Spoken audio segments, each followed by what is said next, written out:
Hey everyone, welcome to another Inside Gaming Review. Today we're defending Earth. Cool. With Earth Defense Force Iron Rain. Sandlot usually makes the Earth Defense Force games. This is from Ukes, who is the company that makes WWE 2K, I'm pretty sure. For some background here, I am a huge fan of the EDF series. I believe the first one that I super got into was, I think, 2017 on Xbox 360, and I've played them all since. Alana, what is your exposure to the Earth Defense Force series? So the first time that I played EDF would have been maybe 3 years ago, and at the time I thought it was like a bargain bin title. It was like, this is something that's easy and fun to play, but kind of sucks. And I feel like over that period of time, I've never put a lot of time into any of them, but I want to say that I've seen the franchise get more meaty. Okay. And I haven't played Iron Rain yet, but to me it looks like it went from being literally a bargain bin series to almost blockbuster? Yeah, maybe. Almost. So it's funny you bring that up because, yes, Earth Defense Force literally was a bargain bin game. Earth Defense Force started as something in the Simple 2000 line in Japan, which was basically like, people would put together like tech demos and prototypes, and they would sell them for like $10, $15. Earth Defense Force was one of them.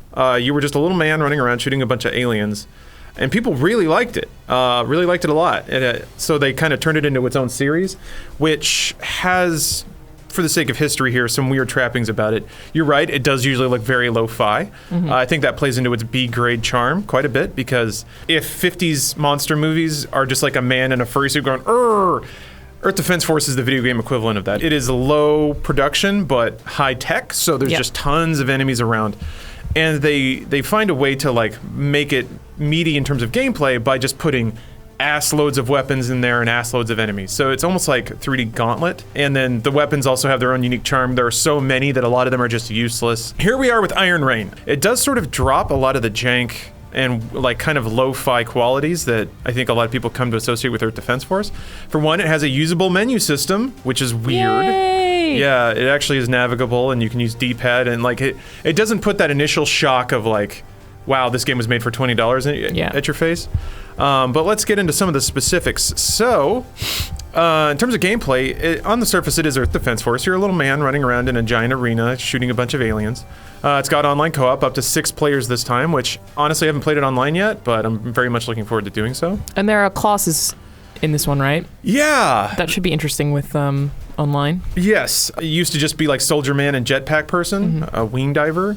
Other EDFs have added a lot more than that. They had the Fencer, which is kind of the tank class. They'd have the Air Raider, which is sort of the support/vehicle class. A lot of those are present in Iron Rain as well, just in kind of different forms. And all of your progress goes onto one character, and you switch classes by switching your armor. So in the past, you'd have to basically level up all the classes independently. Now it all goes into one person, and you can switch weapons at will. They're not locked by class, and even item use is not locked by class. The difference is that when you equip a different kind of armor, you get different special ability. So either you have a jetpack or a shield or the ability to dodge, or, and this is awesome, there's an Attack on Titan class. You basically have like, grappling hooks that shoot out of your hip, and you can use those to fly around the level. That's awesome. Yeah. The classes also change your defensive abilities, so you'll take more or less damage depending. They change your item capacity, which is another new way that Iron Rain kind of reconstitutes everything. So in the past, EDF had like support or vehicle classes where you could call in tanks and mech suits and airplanes. Every class can do that in this game, but they have different item capacities, and all of those things are items. Turrets are items, mines, healing items, which are new for this game, and vehicles are all items. So some classes are more suited to carrying a bunch of vehicles and turrets and healing items and resurrection items, while other classes are more suited to just having lots of guns. So it's kind of interesting how they basically have ported over the breadth of gameplay that other EDFs have had, but sort of reconstituted it to make it make a little more sense. Do you think the class system is better this time around, or just different? It'll be better for some, which is kind of a cop-out. I'm growing to like it a lot because it puts all of my progress in one thing, as opposed to making me play the game in totality 4 different times, which is too much. It's just too much. The thing that is weird about it, though, is there's now an economy system. So in previous EDFs, you would pick up guns randomly as you played levels, and those would just then unlock for you. And so now you unlock guns just by finishing levels, but you have to buy them with in-game currency.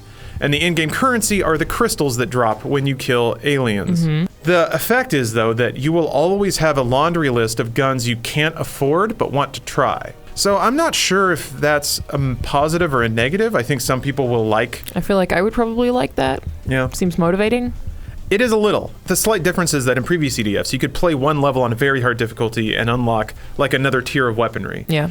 In this game, you play a level on a hard difficulty, you unlock that gun, but you can't remotely afford it unless you've been playing a lot of levels on that difficulty. Oh. So I think that's maybe what they wanted to avoid, is that you could play a really hard level, unlock a super gun, and then take it back to normal and just obliterate the game. Yeah. Maybe. The thing that also worries me, and I don't know if this is going to be the case, but if you can buy currency, that's going to be a problem. The other weird thing is, too, is that currency basically unlocks everything. Currency increases your health now, too, which also makes the theoretical purchasing of in-game currency a problem. Another weird quirk, every time you use an item, it costs you money that gets deducted from the money you're awarded at the end of the level. And yes, you can go negative. So if you go through a level just chain healing the whole time, you might lose money on that level. You'll still beat it, but you won't gain any resources from it. That's interesting. Yeah, right? I think in that way they gave you a safety net where if you want to blow in-game currency on getting through a level, you can. Just take in a shitload of healing items, be constantly shoving green gems in your face, and you'll be set. Can I ask a question that most people probably don't ask when it comes to EDF? Sure. How's the story? The story's weird. EDF has always been very campy. The VO is a little wooden, but it all fits this sort I always liked it, though. Yeah, for sure. It's very charming. It fits this B-grade aesthetic of like just campy monster movies and stuff. Like, we're 8 years into a monster invasion of Earth, and the Earth Defense Force exists because they harvest the crystals, which are like world currency now. That's how energy is generated. Okay. So you'll be on this dropship going in to play a level, and there'll be like the EDF deployment will be like, have a good day out there. Remember to get those energy crystals.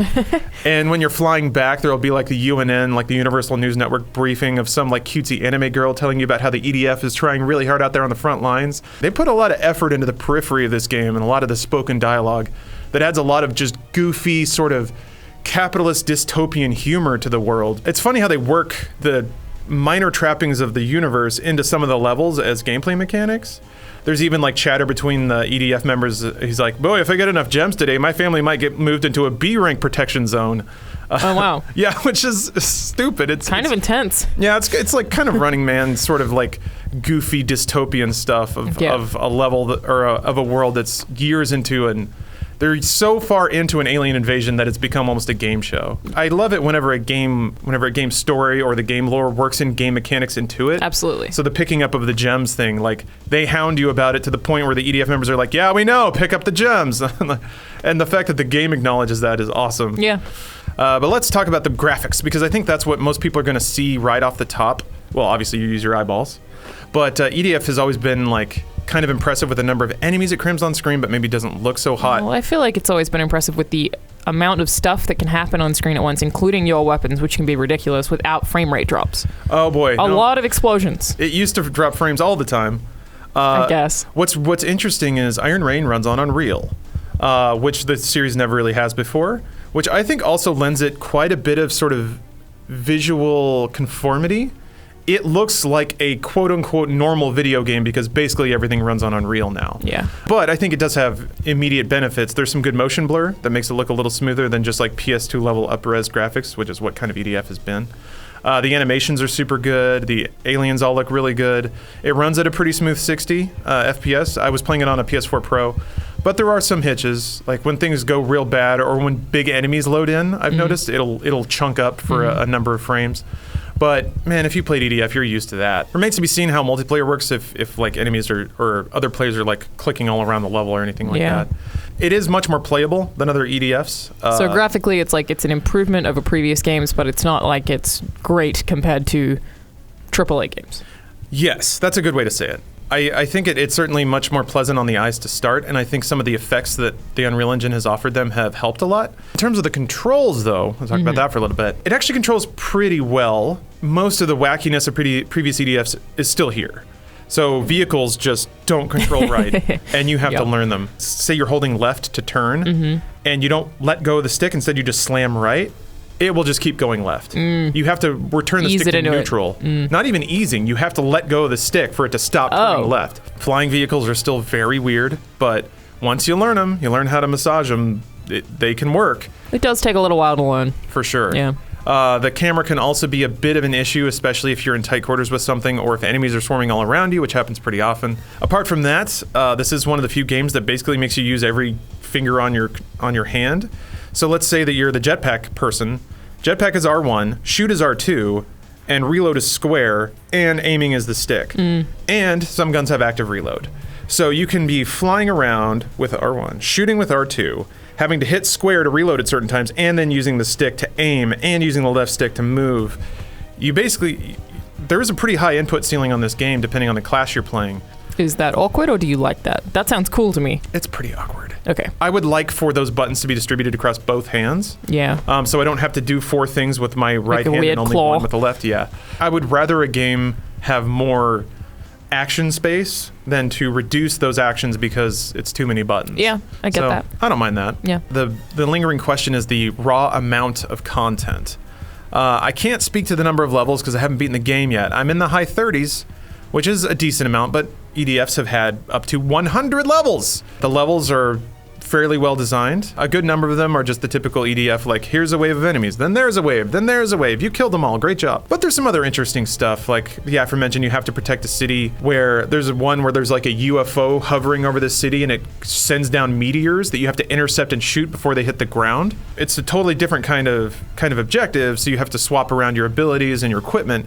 Maybe something that can move quickly and have long range to pop those out of the air before they blow up buildings. The enemies themselves are actually pretty unique in terms of like, from like a Doom sensibility of they don't just run at you and try to kill you. There's a lot of enemies that do a lot of different kinds of things. Oh, like even their attacks are different. Yes. Oh, that's cool. Yeah, for sure. One of the weirdest new additions are there are these towers that you cannot destroy, but if you shoot them, they charge up and then dispel this energy wave. Okay. So if you're close to them and you accidentally shoot them, you have to run away or it'll just blast. Oh, it'll hurt you. Yes. Huh. And with multiplayer, I can see that being a huge thing where you're just running around killing aliens and all of a sudden the tower lights up because somebody accidentally nicked it. Right. And then you get to scream over the mic, who the got the tower? Does the because you tower, get blown across the map. Does that hurt aliens as well? No. Huh. It just hurts players. Wow. That Yeah. seems like an odd choice. Well, it's a really interesting one.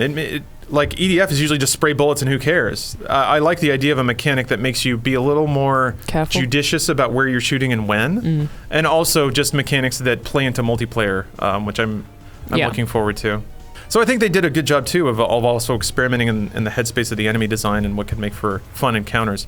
And there's some big ass motherfuckers in this game too. Not going to show those in the review because I don't want to spoil anything. I know that that's half the fun, but there's some good stuff to look forward to.